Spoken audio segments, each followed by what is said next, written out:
you for staying so long. It was a long day, not only for you. It was also a long night for the preparation. And yeah, thank you for being here so long with us. Also, thank you for all the people which contributed today, which are contributors for Swarm for a long time. Thanks for the entanglement again. And maybe to add a little bit of context, this was at the Madrid hackathon, right? When you wrote the entanglement proof of concept, if I remember it right. In Madrid, you mean? Yes. Yeah. So like in general, it's awesome to see those innovations happening, and it's even more interesting to see how we can bring them the file to production. Okay, let's get started. Are there any questions regarding the talk of Donny, which are directly related? Can you please explain the relationship between proof of burn and churn?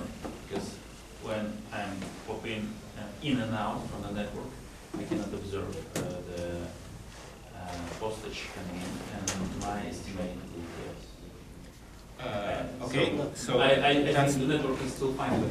Okay, so postage stamps are transmitted together with the chunk during syncing. They're not transmitted during requests. So if somebody wants to download content, you do not send them the postage stamps because they're not interested. They want the content. But if syncing is going on, with syncing, you send all the postage stamps together with the chunks.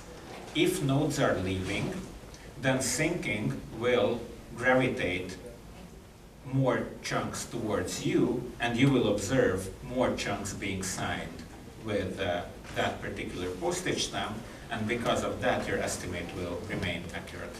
And if you come back, then of course you will get the stuff that you didn't have the chance to get when you were offline. So you actually get it eventually. So it's the syncing that keeps your estimate accurate. If you have a question, just speak up. It's a rare opportunity to see us all on one place. Is a timestamp part of the postage stamp data which is signed? So is it possible to tell by looking at the postage stamp how old it is? Yes. So whenever you pay, so imagine, so the analogy is that when you go to the post office, you buy, these huge rolls of stamps, and then you can stick them on all your letters.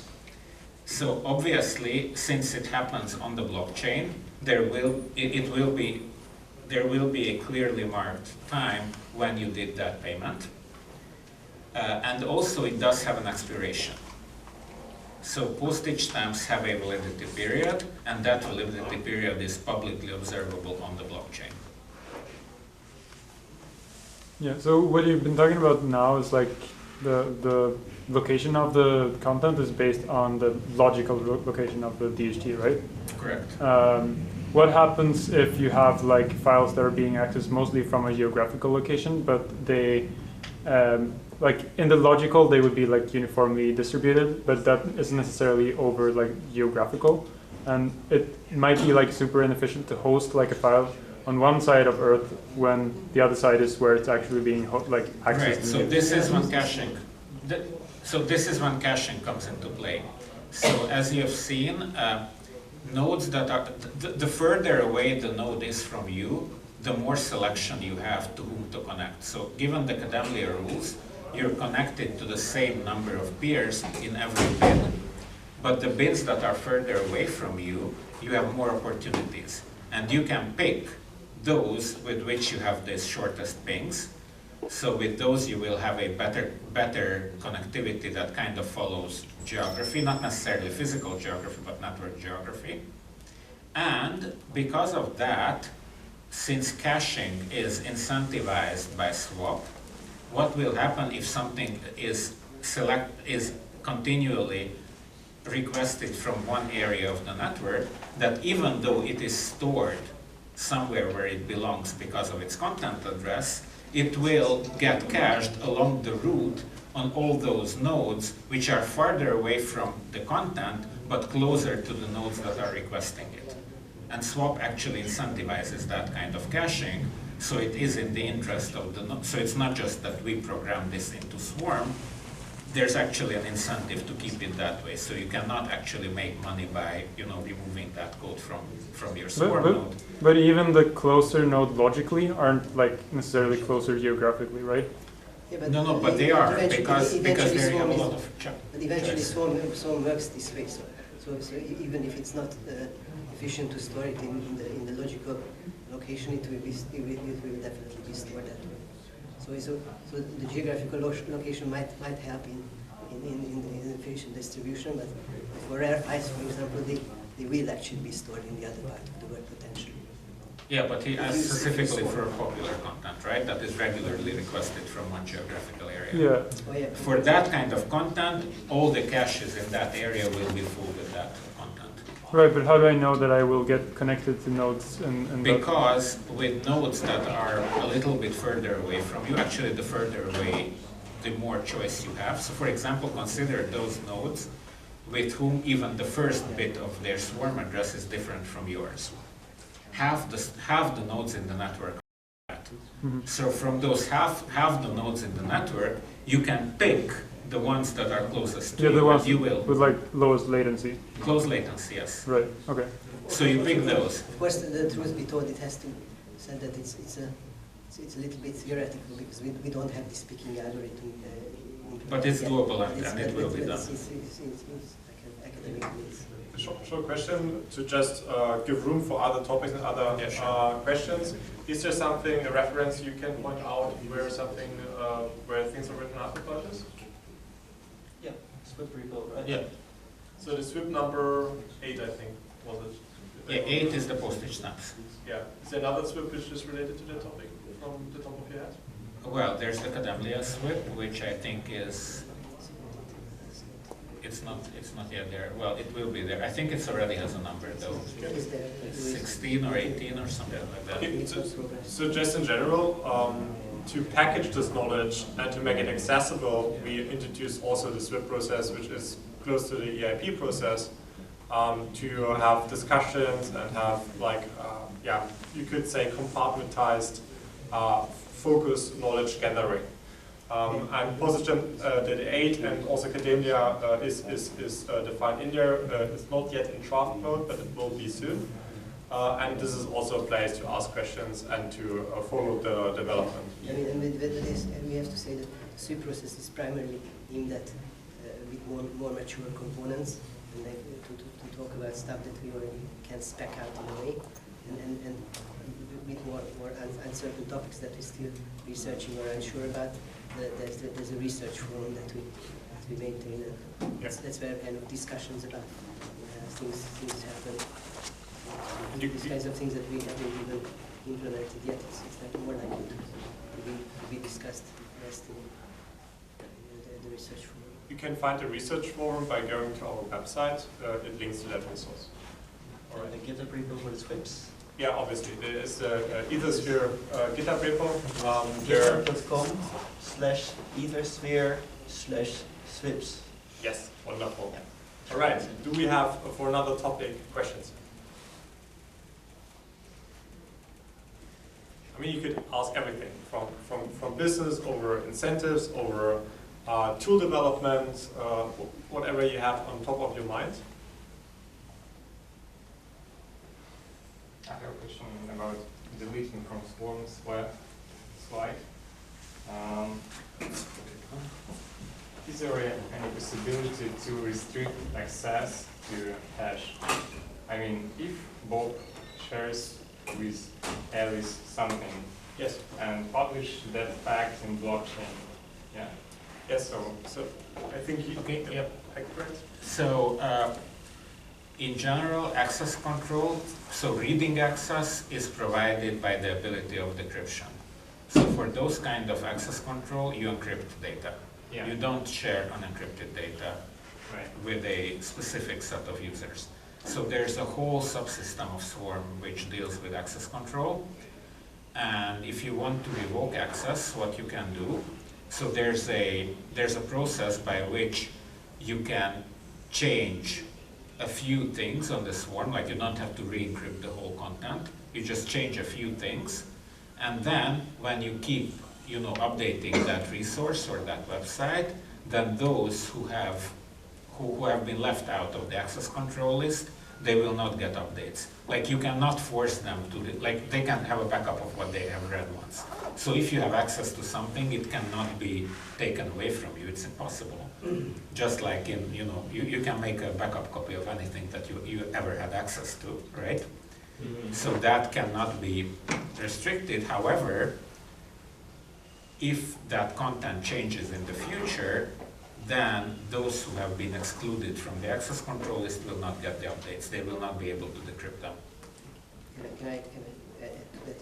So although that's true that like past content that was once accessible to an entity, to an agent, it can be revoked because once seen is they can just store it and access it. Often legal environments and regulations pretend that this is not the case, and people should have the right to get their stuff deleted. So I usually have an answer to that, which is somewhat hypocritical in a similar way that Mark has deleted answer of Danny, which is basically that for the legal context, you have to pretend that access is so access is actually modeled by the current access control status of a file. So actually, if you delete someone from the access control list, then that's considered that the person has no legal right to access it. So if the legal environment can pretend that things can be unseen, then you simply pretend that to model that with the current access control. So if you actually remove someone from the access control, that's how you define their right to access something.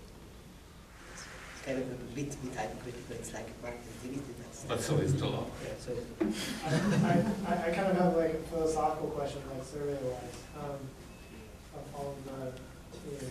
So I'm not sure about this like technically, but there's a lot of database like with blockchains and stuff.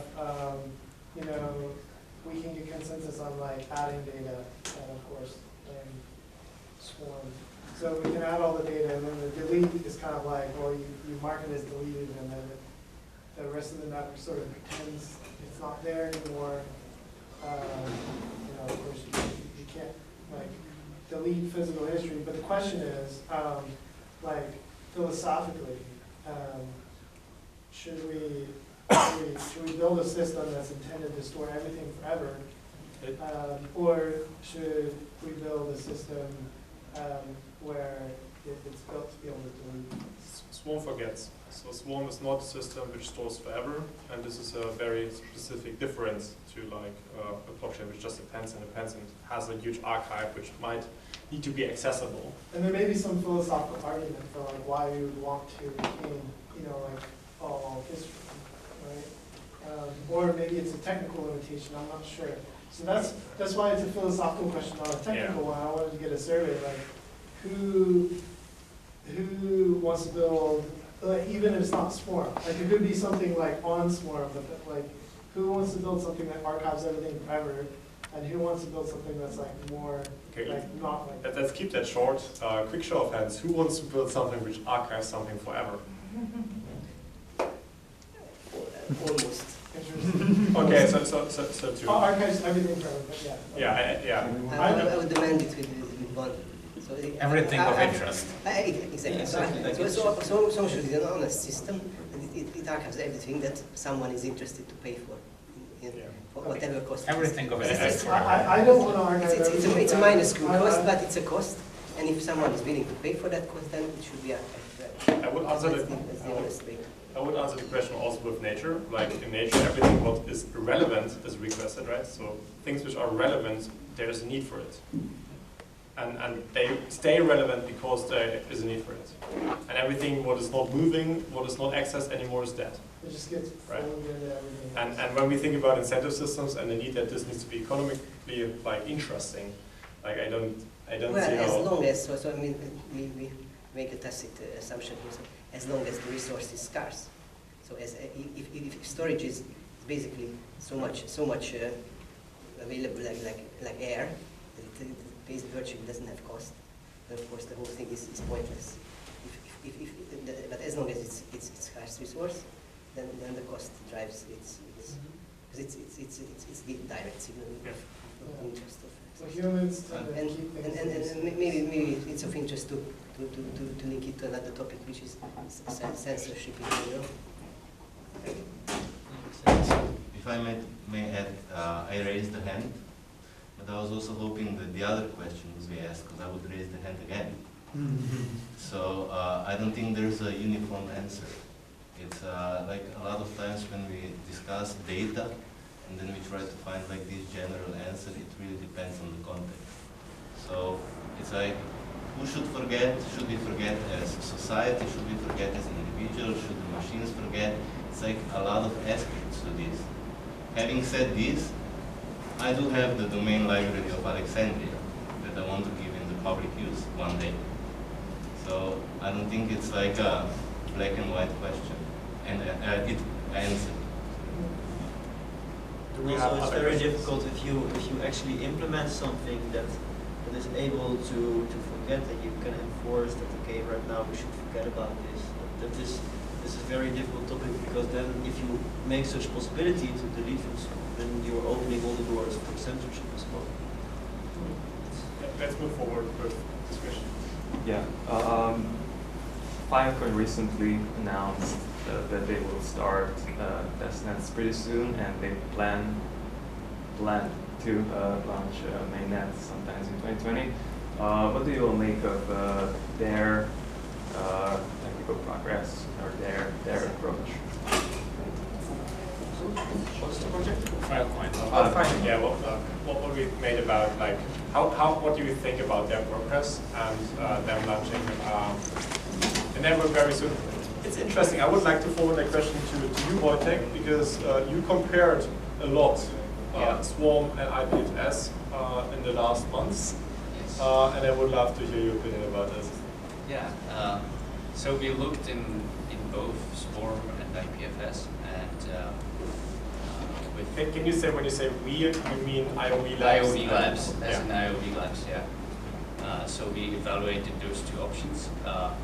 The thing is that it was some 3 months ago, and Filecoin still was not really clear if it's going to happen, when it's going to happen. Mm-hmm. And it has been soon to be released on a testnet for the last 2 years, as far as I remember. So I would also keep that a little bit with skepticism.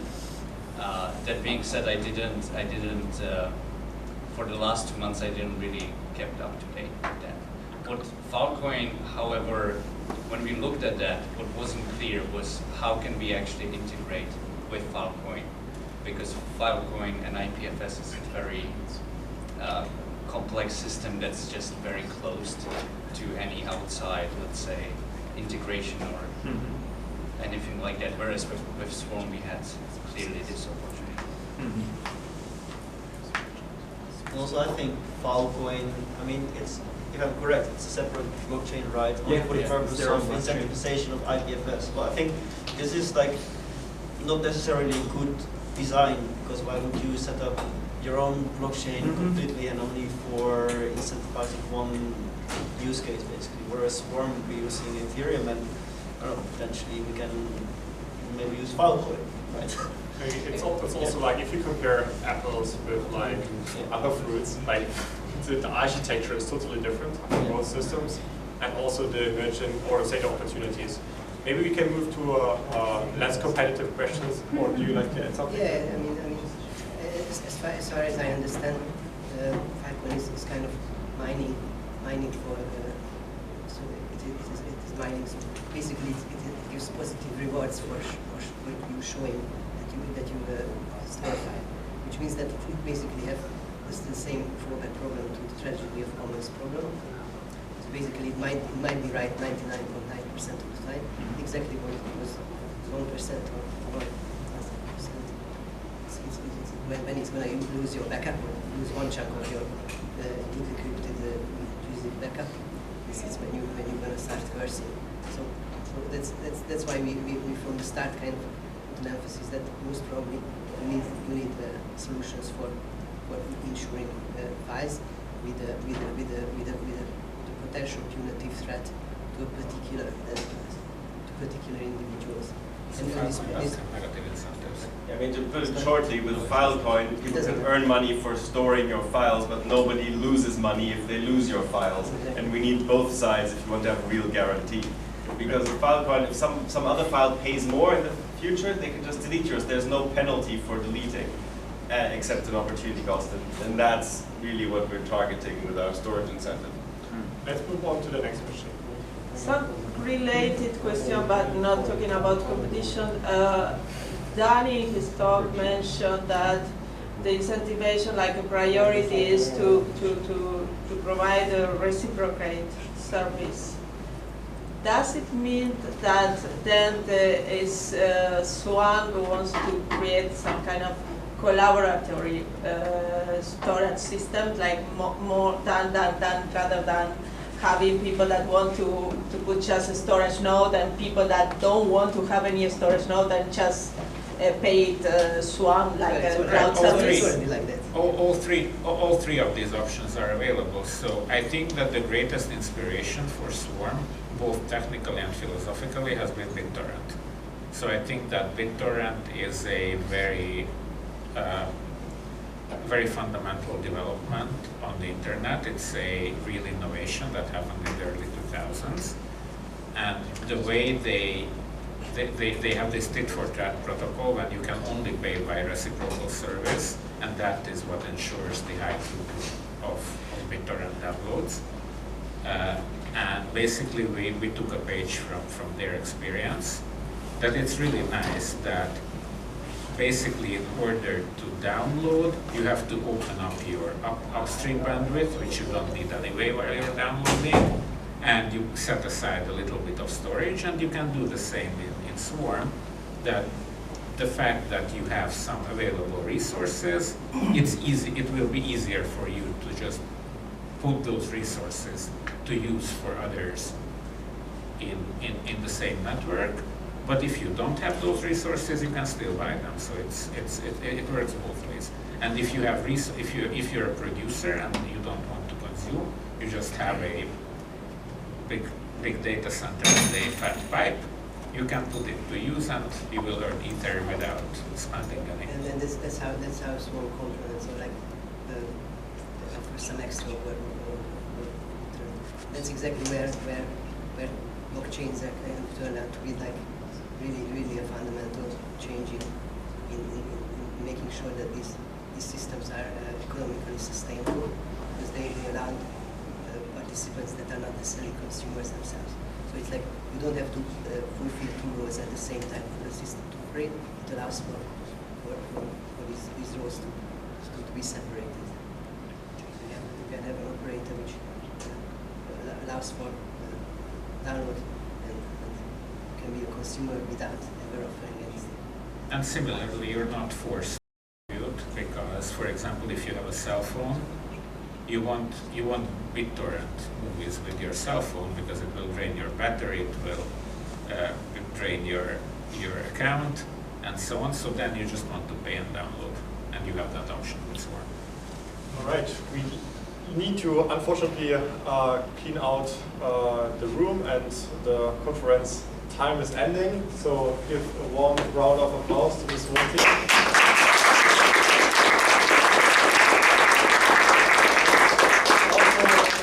So much for staying so long.